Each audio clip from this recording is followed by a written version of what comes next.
That metallic ping should have been a small, ordinary sound, a signaling click of an empty chamber, the kind of noise a rifle makes when it has run its course. Instead, it cut the morning like a blade. It is the sound Eddie made when he fell. Fog hung low over the road, smoke and breath and the smell of wet wool. Eddie's hand was still clamped on the clip, the brass and canvas shaking as he tried to push it home. For 3 seconds he lived in that small loop of motion. Clip, click, the space where you know you must move but can't. The enemy had learned to count that pause. They learned to time it. The soldiers coming uphill had learned how to zero in on the 4 seconds when a man was defenseless. Eddie counted out that pause with his last breath. This account adapts an untold frontline innovation, retold here under the name Mike and centered on a modified M1919, to focus on the human choices behind a battlefield invention. Details of the mechanical changes are described only in terms of effect. Where specifics about the weapon would mislead, they are presented as dramatic adaptation rather than technical manual. The essential facts remain. A friend died in that pause. A frontline mechanic refused to accept it. An improvised modification changed the rhythm of battle for 48 hours. Mike heard the ping and everything else was measurement. He had been a mechanic his whole life, the sort of person who hears when a machine is wrong before anyone else feels it. Engines speak in a language of rhythm and drag. Furnaces have moods. As a boy, he learned to take the lid off anything that no longer fit its sound. On the front, the human bodies made the same kind of sound, a pattern in which men lived and died because of a machine's designed pauses. He was 28, broad-shouldered and quiet, his face perpetually smeared with the faint oil of someone who can't keep his hands clean. He'd arrived at the junction months earlier as a replacement, not an engineer, but a man who could make things run. He knew metal. He knew how parts failed. He knew how long it took to change a spring and when a clip would hang. And more than that, he understood numbers. 8 rounds, 1 clip. 4 seconds. Sometimes 5, if the chill locked the fingers. That was how long the enemy counted. There were reports, small and scattered, that had never reached the inspector's desk. Donovan at Baker's Cross, Bass in the orchard, Hughes near the bridge, names as thin as paper, a line in a journal entry, a notch in a cartridge box. A platoon loses a man and the paperwork calls it an accepted loss. The doctrine said use the equipment as issued. Command believed the cycle. They called reload time an unavoidable parameter. Mike called it a hole in the line. He began to write the math on the backs of ration cartons. If each man in a firing line of 12 pauses for an average of 4 seconds after 8 rounds, then within a squad's arc, the enemy has a predictable rhythm. If you can change any one of those rhythms, lengthen it, shorten it, make it irregular, you force the attacker to relearn timing under fire. You break the predictability that the enemy relied on. It would be easy to render this tidy. A man sees a problem, invents a fix, gets victory. The truth never fits that cleanly. Mike's first nights were filled with other noises, the steady pull of artillery far away, the cough of men with trench foot, the thin horse talk between soldiers, and with a different ache. How to get anything done when the Army's rules were a cage. You couldn't legally alter issued weapons in the field. The punishment for unauthorized modification was court-martial. The punishment didn't matter much on a frozen morning when a friend lay with a clip in his fist. But it did mean that any fix had to be secret, simple enough to reproduce silently, and robust enough to survive mud and smoke. He scavenged with the intent of desperation. Springs from a fallen machine gun, a strip of sheet metal from a supply crate, a leather strap from a broken harness. The little barn they used as a forward aid station became his workshop. A table, a lamp, a bench vise worn from previous repairs. The other men thought he was patching boots and sealing tins. At night, when the sentries had their heads knotted and the wind stopped, Mike worked with his sleeves rolled, blood on his thumbs from a stubborn nail, breath white in the lamp's circle. Testing was ritual and obsession. He fired his weapon into a ditch at dusk. He listened to the feed. He counted the pattern like a metronome and adjusted tension and feed until the output no longer matched the predictable 8-round burst. He wasn't inventing a new kind of bullet or a different doctrine. He was changing the rhythm. He wanted a weapon that would not give the enemy a clock. There were failures, One prototype choked and jammed until the bolt wouldn't cycle, and the cold made his hands numb. Another prototype worked too well, offering a stream that burned through ammunition at a rate that war didn't forgive. He learned about trade-offs the way his father had taught him to patch boilers. Too tight a spring solves one problem and creates another. Still, every error was a lesson. He marked them down with a pencil and a sigh, then went back to the bench and calmed his hands. He called Private Jimmy Ree a dozen times to watch the tests. Ree was 20 and had a habit of laughing too loud to hide the fear. When a prototype stuttered in a dry run, Ree's shoulders dropped like someone taking back a breath. The testing took 43 rounds on one night and 58 on another. The number of dry fires and false starts piled up until the lamp was a confessional for mistakes. When a version finally held under cold, breathing fire, when the feed did not stop on the predictable clip-empty sound but instead turned into a staggered, irregular sequence, you could see the change in Mike's face. He had done more than tinker. He'd altered the conversation between man and gun. He never wrote down the specifics of the mechanism in a way that would be useful to a man trying to remake it from a single paragraph. That was deliberate. Word of mouth and hands-on copying would be how it spread, not an instruction bulletin. The effect matters more than the components. The modified gun yielded an unpredictable, sustained fire pattern and removed the telltale pause that attackers had used to time their charges. There was another moral calculus at work beside practicality. The law calls it insubordination. The human metric is different. Does a rule mean more than the life of a friend? Mike weighed that in private. He thought, not theatrically but simply, about Eddie's last expression. He thought about the men who came home in boxes and the notes their mothers would get. He thought about being the sort of man who did not stand by, while a simple mechanical change could cost fewer lives. On a December morning, they were stationed at a crossroads that was more important than any single man would admit. The junction sat like a throat in the countryside. If the road fell, supply convoys would be rerouted, flanking maneuvers would change, and the immediate division line could be rolled back. They were a small picket of 42 men, weathered and patched, holding a wedge of earth between flowing snow and a shelled farmhouse. The Germans knew that crossing. The German patrols had come often, probing, counting, and retreating. With the first light there would be more than probes. Reports trickled down that units of the SS were on the move, men pushed as much by orders as by desperation. Captain Ricks, young and measured, had set up his command post under the gable of the ruined barn. He was the sort to shell out coffee and a clipped, dry joke to keep men from unspooling into panic. He would not have approved of the modification if he'd known it, but he was not a man who interfered with things that worked. He trusted Mike because Mike fixed things, because his hands understood what Hicks's eyes could not see. The drawn lines of wear on a bolt, the way a feeding lip will bite if you don't chamfer the edge. Hicks had earned his men through quiet competence and, when the time came, ordered them to hold the road. By dawn, the fog had the landscape in a soft, concealing embrace. The world was reduced to shapes and breath. Men moved quieter than usual. They dressed themselves in layers, checked magazines, and spoke in low tones. The metallic ping was an iron bell in a church with no walls. The first contact came at 07:12. It was not the thunder of artillery nor the mechanical howl of tanks. It was, for a while, a cautious cadence, the crunch of snow, a boot here, another there. The enemy kept their distance and hummed with a confidence that they could time the pauses. They probed the line. A sniper down the slight ridge knocked a man who had stepped out to check a perimeter sign. The ping came like a punctuation mark. Mike was not posted with the primary heavy piece.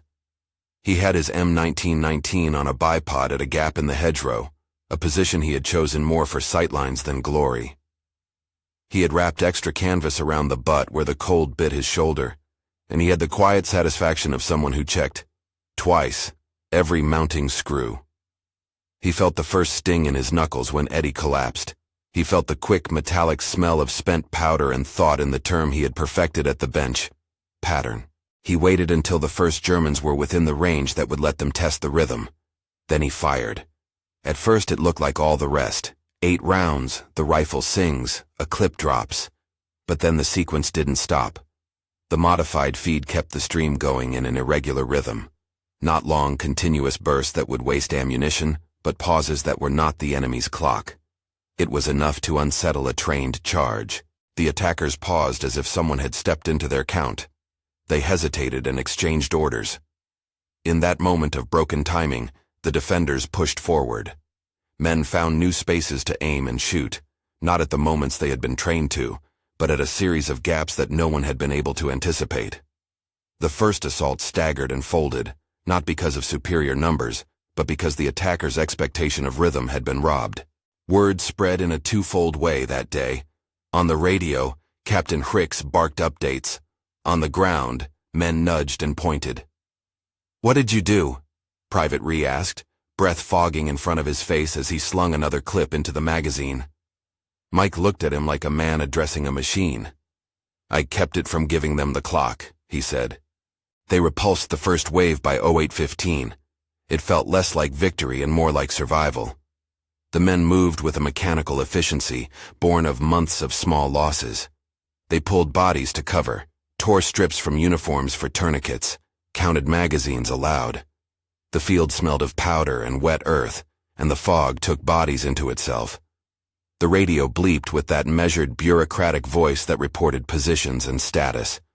A platoon galley counted 2 wounded and 1 dead. Eddie lay where he had fallen, his hand still partially on the clip. His face was set in a way that made the staleness of war obvious. It wasn't noise enough to match him to a cause. It was the absence of everything he had planned. Mike made no speech. He worked. When men needed a fix, when a radio jammed or a jammed bolt threatened a whole section, he stepped in like a man applying a known cure. But underneath that focused competence, there was a quiet running calculation. How to make this effect stick. A single man with an irregular feed could hold a niche against assault for an hour, perhaps 2. What would happen when the enemy adapted? What would happen when the next wave came with machine guns coordinated to sweep the hedges? Those were not abstractions. They were calendars in his head. The morning passed and the assaults kept coming, wave after testing wave. The Germans shifted tactics. Where they had tried timing before, they now tried numbers. They pressed more men forward, used fragmentation grenades to flush hedgerows, and set 2 MG-42s to sweep the lanes. The field noises changed. The staccato chatter of the MG-42s added a waterfall of sound that demanded different attention. Mike had by then begun to ration himself, conserve the feed, pick the shots that mattered, flank the gunners with aimed bursts. There was a moment, about 3 hours in, that encapsulated the moral knot of what he had done. A German team, led by an NCO with an authoritative bark, tried to clear a hedgerow to flank Hicks's men. They moved fast, more fast than precise, and a burst from a nearby rifle sent them back. One of them tumbled into a shallow ditch and lay still. Mike, from his vantage, saw movement in the tree line and a shadow cross the ditch. The man was not dead. His helmet rolled. Mike fired. The NCO's squad paused and replayed their count, miscalculated the new rhythm, and fell back in disarray. After that action, a runner came up to him and said words Mike had learned to keep bottled.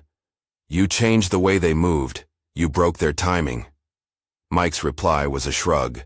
There was no triumph in him, only the tacit approval of someone who had repaired something that now functioned under duress. As afternoon waned into that weird late light that makes snow seem luminous and the sky iron, the attack shifted again. The enemy began to probe artillery coordinates and to bring up light mortars. Their approach was less about muscle and more about grinding influence. The sound of thuds and the scent of disturbed earth became a background hum that the men of the junction learned to ignore by repetition. But the insurgent rhythm of the feed, Mike's small, illicit rhythm, kept yielding tactical advantage. It was not perfect. Ammunition dwindled. Fingers went numb in gloves. Men swapped weapons they barely knew how to shoulder under duress. That evening, after a lull so thin it could be called a breath, command radioed that reinforcements could not cut through. The roads were choked, and the enemy was massing farther up the valley. They told Captain Hicks to hold at all costs until relief could find another route. The word hold is a small word with a heavy weight. It meant stay. Do not concede. The men looked at one another and fashioned their resolve into a scarce and precious thing.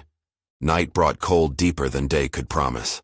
The barn where the wounded had been tended became a place for counting and mending.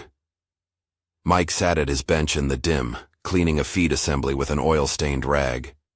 He looked at the small piece of leather he had used to shim the mount, and considered how simple the change had been, and how late it now seemed that anyone had dared to make it.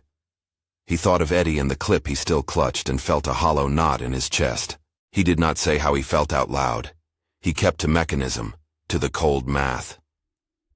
In the small hours he rewired a feed notch, tightened a spring, and listened to the sound, metal on metal, like a man reassuring himself that the machine would answer. They slept in flashes. Men took turns. The enemy's probes never fully stopped. There were the soft sounds of men moving, the thin swish of boots sinking in slush. At 02:30 a patrol alerted. Movement on the ridge, a shadow like the teeth of a comb. The men snapped awake and the rhythm of the night became the rhythm of readiness. The morning that followed was different. Fog again, but thicker and lower. The air felt like wet wool pressed against the face. Recon reported heavier units. The Germans had brought more than men. They had brought coordination.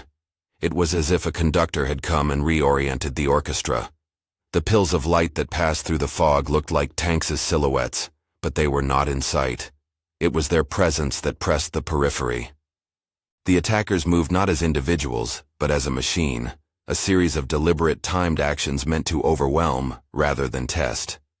Mike slung his M1919 over the bipod. He had reinforced the mount and wrapped the stock tighter to his shoulder. His hands didn't shake, but his jaw clenched. He thought of the feed as a kind of contraband heartbeat. It would, if it held, upset the opposing metronome. If it failed, it would be a predictable pause that the enemy could count on. Around him, the men adjusted sights and swapped magazines. They kept their faces flat, not letting themselves see the long odds. At 9:05, the main assault came. It started with mortar fire, 3 rounds in quick succession, meant to soften and frighten. Then a rolling wave of infantry pushed through the ghostly hedgerows, using smoke and the low cover like a blanket. The first line was not the kill curve of an MG-42, but a dance of riflemen and charge leaders. For 30 minutes the field was chaos, bursts of gunfire, men giving ground and pushing back, the sound of metal on metal as bullets found everything that could sing. The barking order of the enemy was precise. In those first crucial minutes, Mike did what he'd practiced. He opened not with an attempt at continuous suppression, wasting rounds and warming the gun, but with short, deliberate sequences that split the enemy's assumed timing. He aimed at the gunners, at the men who moved like leaders, and at the officers who barked orders. His modifications allowed him to change cadence mid-burst, to add or subtract a beat that the attacker could not predict. A squad's tempo was broken. Without synchronized timing, the attacker's plan frayed. There were moments when the modified gun smoked and hiccuped, where the field expedient assembly did what field expedients sometimes do, and forced a hasty repair mid-fight. One of those moments came when a clip feed jammed under mud, and a man in front of Mike went down, pinned by a flanking shot. Mike crawled forward, fingers numb, and cleared the jam with a practiced slip of leather and a twist. The man lived because Mike moved in the 3 seconds where desperation balances on decision. By noon, the attackers had stiffened. They came with heavier intent. MG-42s hunted the hedgerows. Smoke and shredded rosemary hedges turned the world into a Xerox of brown and gray. The seconds elongated into a kind of physical patience. Men rationed rounds like fortune cookies. The sound of shrapnel became a static hiss. In that hour, the weight of what Mike had done felt as heavy as the weapon on his shoulder. They held the junction. Not every attack broke cleanly. Men bled. Private Jimmy Ree had his knuckles gashed by a flying fragment and cursed like a man who hates the world and loves it still. Captain Hicks ordered counterattacks in small, brittle bursts to take advantage of confused enemy patches. The defenders fell back only when necessary and returned with flamethrowers of small ingenuity. Coordinated bursts, baited flanks, decoys using smoke and mirrors. The modification did not win the battle on its own. It was a tool, one of many, but it changed an essential parameter. The enemy could not count the reload. As dusk arrived that second day, the men were exhausted. their faces thin and lined in the hard light. They had been awake 48 hours between shouts and half-sleeps, moving when the clock demanded it. In that time, the defense had exacted a toll. Intelligence later compiled the counts. Approximately 95 enemy killed in the immediate area over the course of the 2 days. A figure taken from the bodies counted, and the testimony of patrols that swept the field during and after relief. That number would become a line in a report, a statistic that could be folded into other numbers and argued over. For those who had been there, it was a measure of lives hanging by thread, and of a modification that had not been sanctioned but had, for a time, held the line. By the time the sun dipped behind the tree line, and the night closed in cold and opaque, supplies were thin and men moved like figures from a marionette show. The junction remained. The road stayed a line of control. Captain Fricks pulled Mike aside, just after an exchange of cigarettes and a hurried, ashamed smoke. "Where did that come from?" Hicks asked, not accusing but curious. Mike shrugged. "Fixed it," he said. No one asked for a report. They were not in the mood. They had for the moment bought another day. But the war is a bureaucratic thing no less than a human one. Observers took notes. Someone filed an inquiry. Questions would be asked later about how a lower-ranking man had altered a weapon and whether doctrine permitted such improvisation. Such things mattered in the slow machinery of army life. For now, the machine of survival had silenced those inquiries. Men wrapped bandages and reloaded once more. In the quiet that followed, Mike cleaned the weapon with exacting care. He removed the cloth he had used to stop a feed from binding and replaced it with a small strip he kept in a hidden pocket. He looked at the notch he had filed the night before and felt the small, private pride of someone who had answered a problem with his hands. He also felt the peculiar, persistent grief of watching a friend die because of a flaw that could be fixed. The story from this point stretches toward inquiries, rumors, and quieter replications in other lines. It will run into questions of institutional response, of slow ordnance reports, and of the moral calculus of a soldier who chose to disobey to save lives. For now, the immediate calculus sat, the junction held, the men counted their losses, and Mike carried the weight of a small machine that had made a large difference. The fog lifted, and the road stayed in place. The war kept moving around them like a tide. The modification had only delayed one swell. If this scrap of untold ingenuity interests you, like this video. It helps us bring other small forgotten stories like this into light. The morning after the last assault, the field smelled of spent powder and an odd metallic sweetness that made the men gag if they breathed too deeply. Scouts moved out to tally bodies. They walked with the solemnity of examiners. The count arrived later that day, the number the intelligence officer would scribble into his little book and note as approximate. It would be argued and qualified in reports, but in the mud and bramble it read flat and undeniable. Bodies lying where they fell, the cold binder that kept everything in place. The men who had been there passed word along in the only way they could, by hands and by action. A sergeant from an adjacent unit came through, watched Mike clean his weapon, and said nothing at first. He sat for a long, cumbersome moment, and then asked if Mike could replicate the assembly for a man in his squad.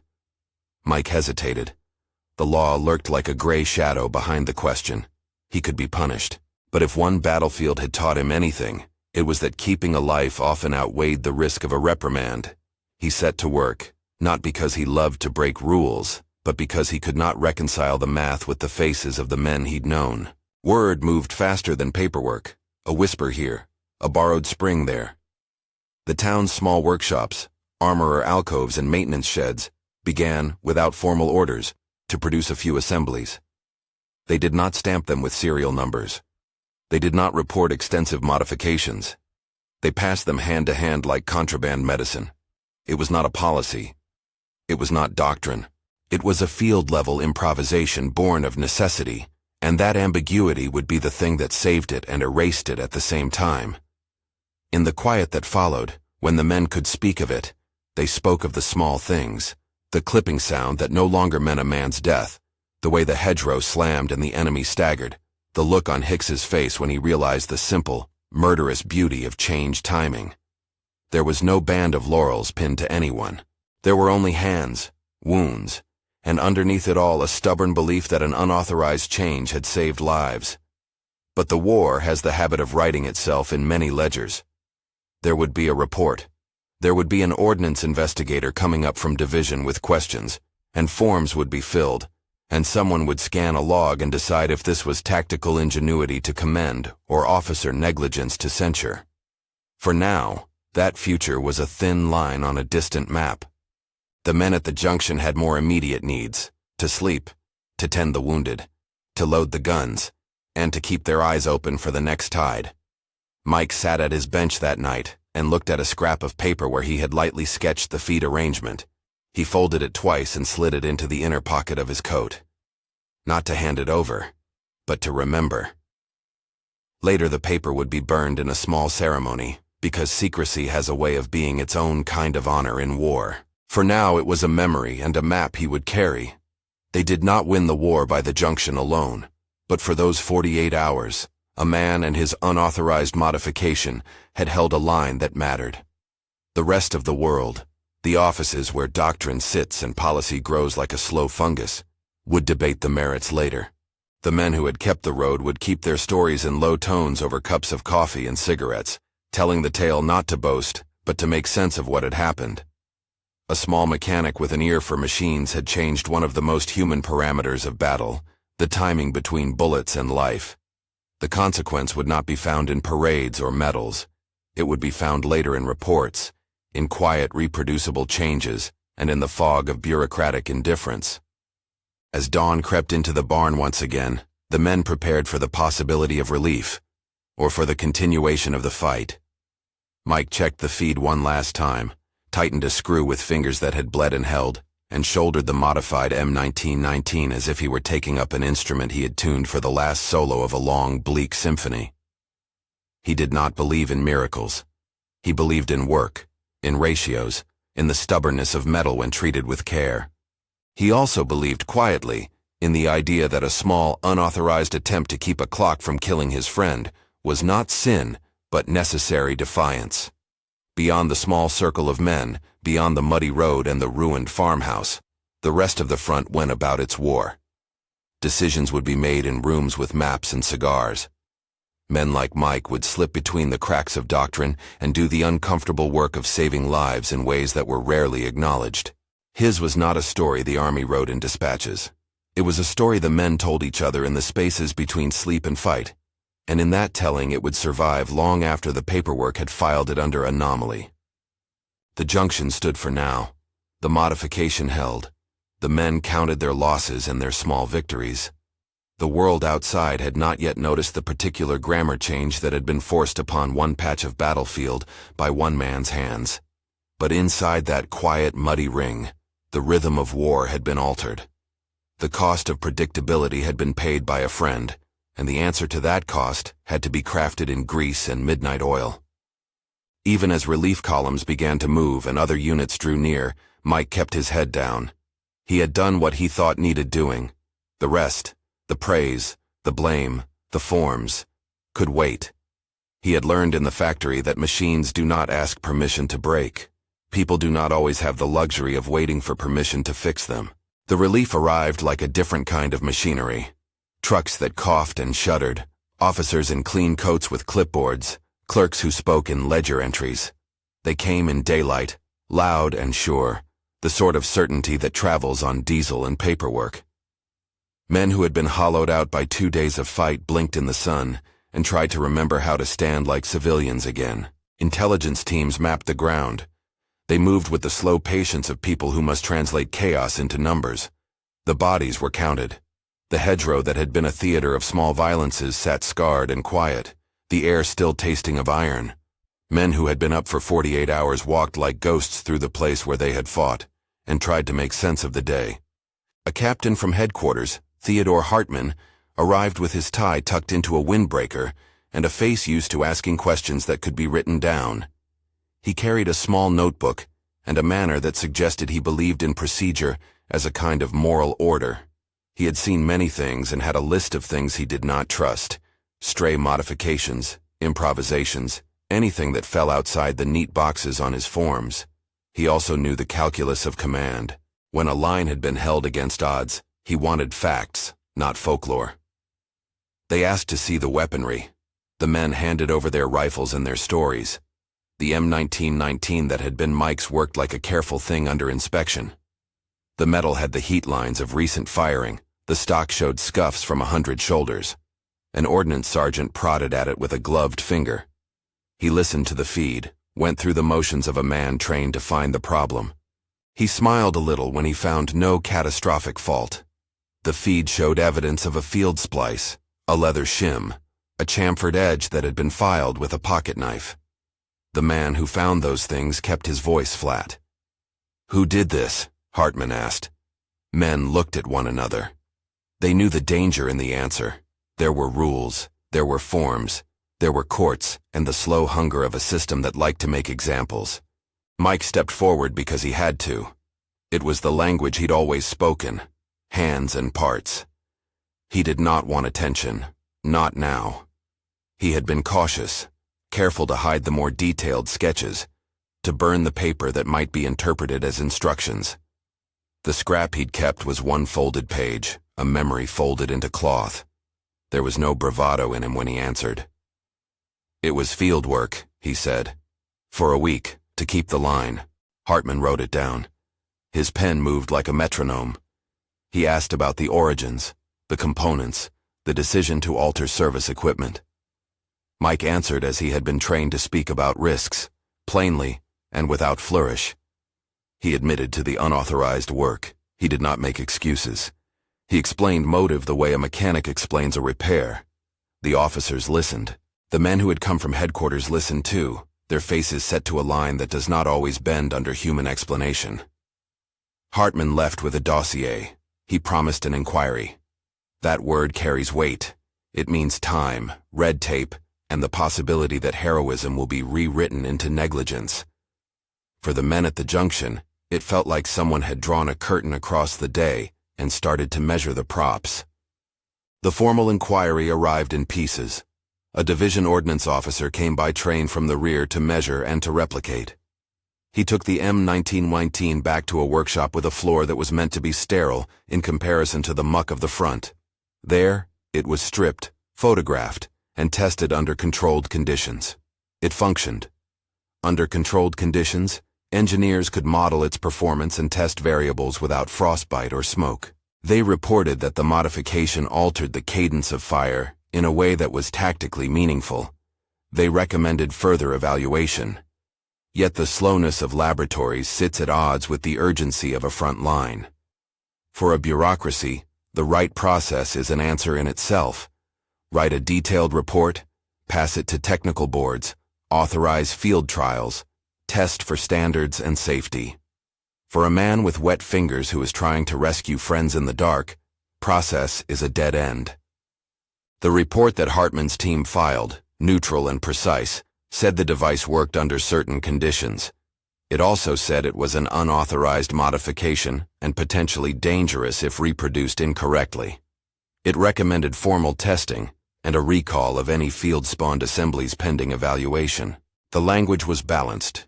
It could be read two ways. It was neither an outright condemnation nor an unqualified endorsement. It fit the bureaucracy's appetite for equivocation. In the months that followed, formal doctrine did not change. Manuals were not rewritten. There were no official circulars telling every company commander to adopt the field splice. There were, however, margins in the field, and hands that knew how to make modest repairs without paperwork. Word of the junction, of what had happened in those 48 hours, moved by channels that were not on any map. A sergeant from a neighboring battalion asked for one of Mike's assemblies in a low voice and carried it back to his men taped inside a ration tin. An armorer at a supply shed in a nearby town, who owed his life to a cousin saved by quick repairs, quietly made a few copies without writing a single number in any ledger. They fit them to weapons with a terse nod. Another man, who was an engineer before he was drafted, improvised a clearer mount and distributed it using the informal network of non-commissioned officers. These reproductions were not doctrine. They were not sanctioned. They were acts of survival rendered as craft. For the men who adopted them, the math mattered more than the form. Doctrinal hesitance found itself in the same room as the simple truth, that a stranger's life might depend on how a spring was tuned. The field adopted what it could in the margins, where the necessity of life overrode instruction. There was also a human cost to this spread. A bad copy jammed during a patrol outside a small town. A makeshift feed, cobbled by someone with good intent but shaky hands, choked under mud. There were complaints. There were frayed tempers and a report filed about unreliable field repairs. These incidents fed the conservative argument. Do not formalize what appears dangerous. They delayed any wholesale acceptance. After the fighting around the junction eased and units rotated away, the story took on different forms. In billets and mess tents, it became a tale told in half-lights.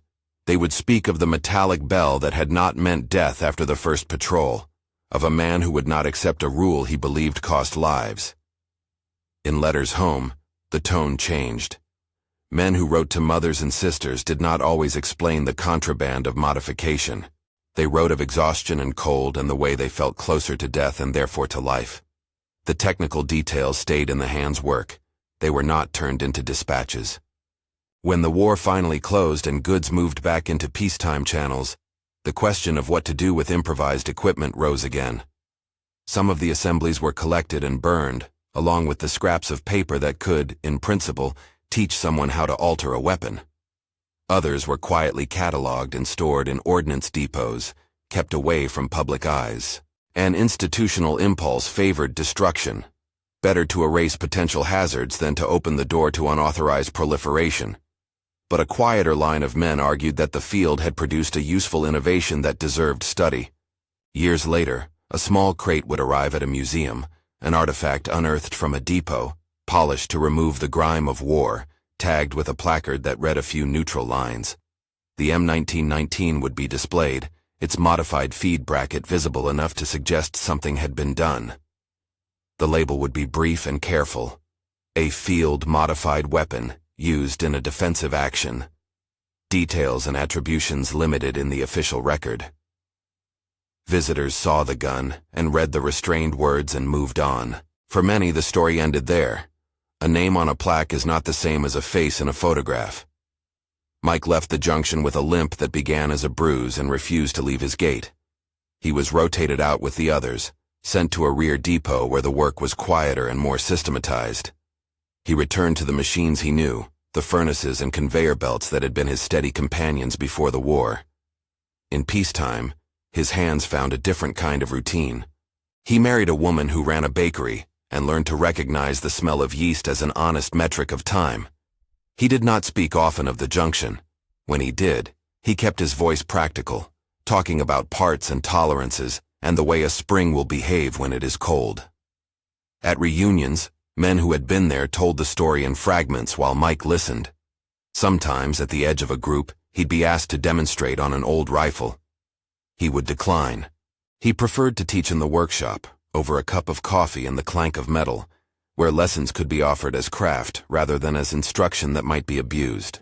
There were small gestures of thanks. Captain Hicks, who had kept a stoic face in command, once visited the town where Mike lived after the war. He came with a plain envelope and a nod. He offered a note. No medal, no fanfare, just a sentence that acknowledged that the junction had held. It was not a public recognition. It was something less tidy and perhaps rarer. The private acknowledgement of a life saved because someone refused to accept a preventable death. There was no paper that would change the official line. There was only the man in the doorway and the smell of coffee. Rumors persisted that an ordnance board had debated integrating something like the field modification into training. The debate, however, stalled on questions of safety, reproducibility, and the risk that poorly made copies could injure friendly soldiers.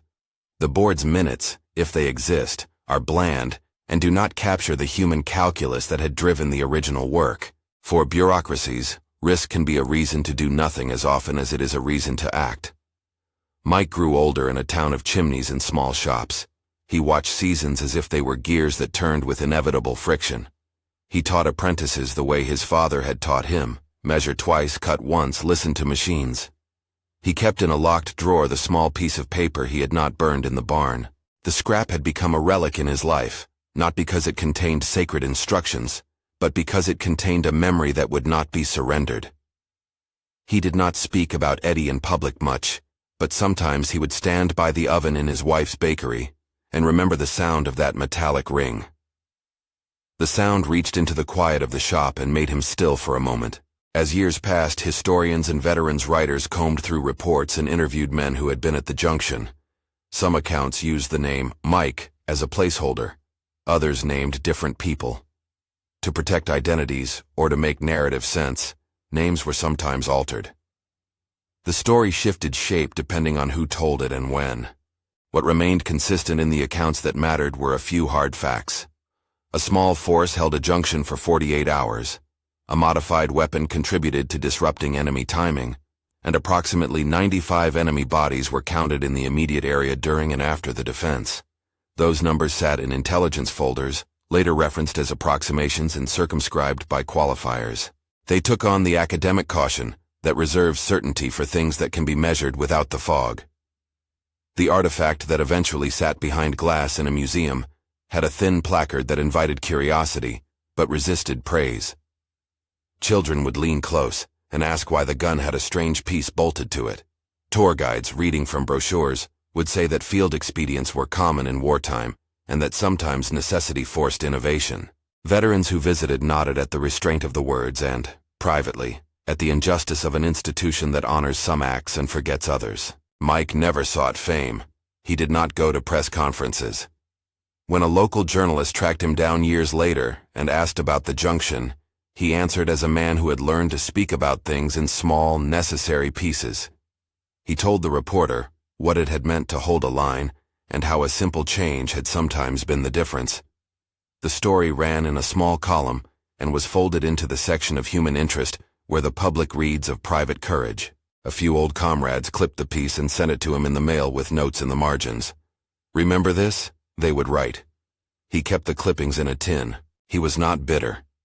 He had the odd consolation of knowing lives had been spared.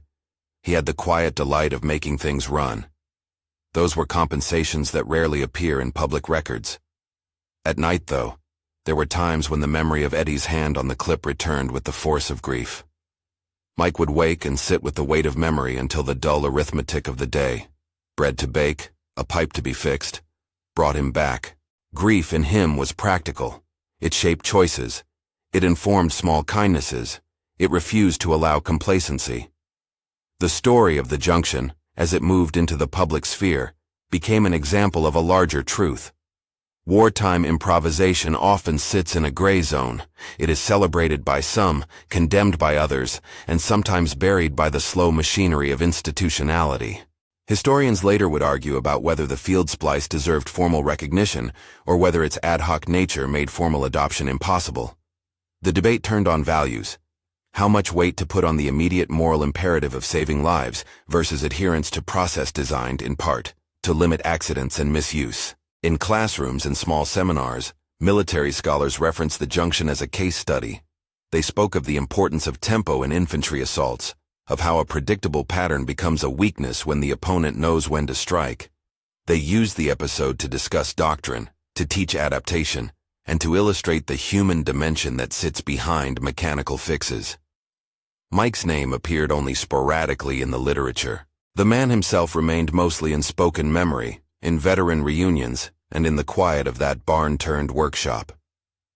When the M1919 arrived at the museum, some veterans made a pilgrimage. Private Jimmy Ree was among them. He had aged like the rest, his laugh softer at reunions but still present. He stood before the glass and touched it lightly, as if touching a photograph. He and Mike found one another by chance in the gallery and spoke for an hour about what had happened and what it had not. They did not demand recognition. They did not ask for medals. They traded memories and the small healing work that men do when they find someone else who understands the gravity of a decision made under gun smoke. In the last years of his life, Mike would sometimes be photographed with the M1919 behind him again, but always with a look that refused theatrics. He accepted letters without fanfare, some from families who said, in halting words, that their father or brother had lived because of a repair. Others from scholars who asked questions that had no simple answers. Once, when a young engineer visiting the museum asked him if he had regretted breaking rules, Mike answered truthfully, "I weighed a rule against a man's chest." He did not speak in absolutes. He carried the moral residue like a tool, useful, heavy, necessary. When he passed away, small obituaries noted a life of service and quiet work. Friends spoke at his funeral of a man who had repaired their lives as surely as he had repaired machines. The M1919 stayed in its case. The placard was updated once, to include a note that the weapon had been field-modified during a defensive action. The museum curator resisted embellishment.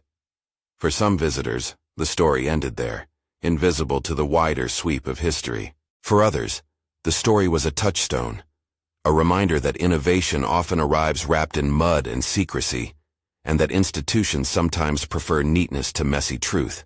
Looking back, the junction can be read in many registers. It was a tactical action that preserved a road and altered a local tactical equilibrium. It was a small-scale experiment in human engineering that demonstrated the power of altering tempo.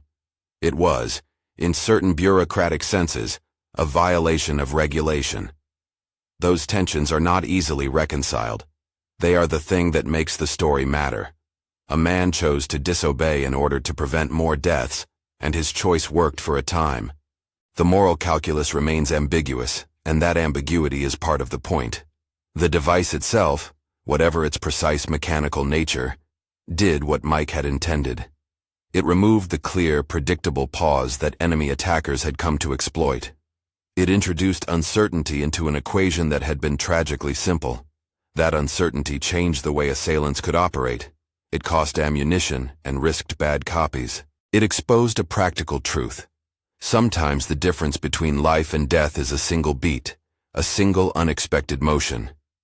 There are lessons in the story beyond military technique. They are about the human capacity to improvise under duress, about the responsibilities that fall on individuals when institutions are slow, and about the quiet ways courage can look like craft. Mike was not the kind of hero who sought headlines. He was a man who made a small, painful choice and lived with the consequences. His life after the junction, marked by work and quiet, was consistent with someone who believed in doing what was necessary rather than in being celebrated for it. If the account leaves any clear note behind, it is this: systems are imperfect, and so are people.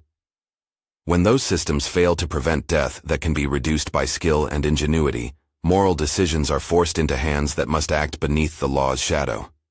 Sometimes those actions save lives. Sometimes they create new hazards. History records both. People who lived through the moment and those who later studied it settled on one practical truth. In that narrow field of mud and fog, a modification held the line for 48 hours, and approximately 95 enemy bodies were counted in the immediate area, a fact that remains part of the measured ledger of the event, even as the moral accounting remains open. In the end, the story is not tidy. The modified M1919 sits behind glass with a placard that names no medals. Eddie's grave is marked by a simple stone many miles from the barn where the work was done. Captain Hicks and Private Reed lived on in the memories of men who knew what a fragile thing survival is. Mike's scrap of paper, the one he did not burn, was donated in a small envelope to a local historical society when he could no longer keep the house. It was catalogued and archived. Whether it preserved a full blueprint or merely a mnemonic sketch depends on who reads it. What matters is that someone, once, chose to do the hard thing. These are the kinds of stories that travel slowly, through letters, through visits to museums, through small newspaper columns that note the extraordinary behavior of ordinary men. They do not always make doctrine. They do not always make monuments. They do, however, show how human judgment, born of grief and technical knowledge, can alter outcomes. Where the institution hesitates, the person acts. Sometimes the act is messy and risky. Sometimes it saves lives and changes the rhythm of an entire fight. If you found this story worth your time, subscribe for more untold histories. Tell us in the comments which forgotten figure or overlooked innovation you want us to dig up next. These are the lives and choices that often go unrecorded. They are worth remembering.